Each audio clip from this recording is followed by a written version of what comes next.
슬럼프에 대한 영상입니다. 슬럼프는 우리가 이제 그 외국어긴 한데 보통 내가 노력을 해도 잘 안 되거나 좀 무기력하거나 내가 원래 했었던 대로 하는데 뭔가 자꾸 뭐 어떤 실수라든가 실패라든가 뭐 굉장히 잡생각이 많아진다든가 결국에는 이제 나의 생활의 능률, 생활의 효율성이 떨어질 때를 슬럼프라고 보죠.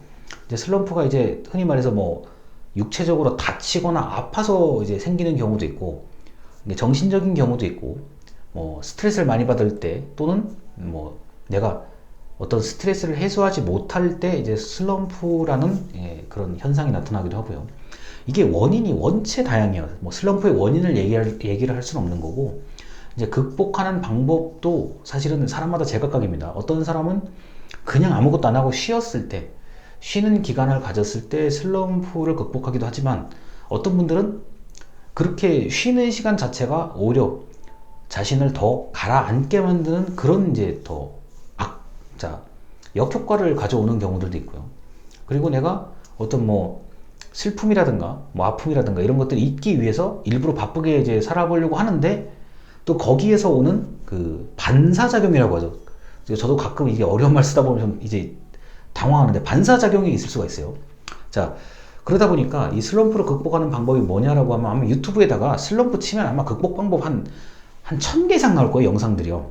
모르긴 몰라도 1000개 이상 나올 텐데 이 말하는 그 나름대로의 다 이유가 다 있고 맥락이 다 맞아요. 제가 몇 개를 봤을 때 다 맞는데 이게 이제 자신만의 어떤 나름대로의 패턴 같은 걸 찾는 게 참 중요하죠. 뭐 제가 알고 있는 주변의 어르신들 같은 경우는 뭐 아무리 중요한 약속도 비가 오면 집 밖에 안 나가시는 분들 있고요. 그 다음에 반대로 비가 오면 무조건 나가서 비를 맞아야 된다고 하는 분들도 계세요. 누가 보면 좀 이상하게 생각할 수도 있는데 그런 분들 관점에서 봤을 때는 소나기가 올수록 오히려 비를 맞으려고 나가요. 집 밖에 나간다고요. 그게 본인의 슬럼프를 극복하고 기분을 전환하는 가장 큰 방법이라고 얘기하시는 분이 있고 눈이 오면 온몸이 아파서 절대로 못 움직이는 사람들이 있어요. 그걸 알기 때문에 눈 오면 가만히 계시는 거거든요. 반대인 경우도 있는 거고요. 이게 사람마다 제각각이고요. 내가 어떤 이제 옛날 말 바이오리듬이라고 하죠. 그러니까 생체 주기. 이거를 이제 어떻게 가지고 가느냐가 그리고 어떻게 이거를 판단하느냐가 알아챌 수 있는가가 굉장히 중요하거든요. 그러다 보니까 이 상대적으로 어떤 삶에 대한 경험이 좀 이제 아직까지는 없는 분들 입장에서 슬럼프를 겪으면 굉장히 당황하는 분들이 많아요. 내가 평소와 같이 뭔가를 하는데 일이 잘 안 된다든가 평소처럼 행동하는데 뭐 다른 사람이 오해를 받는다든가 어떤 인간관계에 문제가 생긴다든가 이제 그렇게 되면 굉장히 당황하시는 분들이 많은데 슬럼프라는 느낌이 들면 일단 가장 절친 가까운 분한테 얘기를 하셔서 해결 방법을 한번 찾아보는 게 제일 좋은 거예요.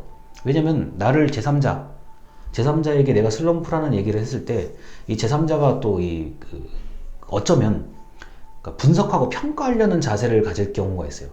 야, 네가 이래서 안 되고 뭐 이래서 저렇고 뭐 이렇게 되면 이제 머리가 복잡해지거든요. 그럴 때는 나를 좀 잘 이해할 수 있는 사람한테 얘기를 하는 게 가장 효율적인 방법이라고 전 봅니다. 왜냐면 사람이 말할 때 이런 게 있더라고요.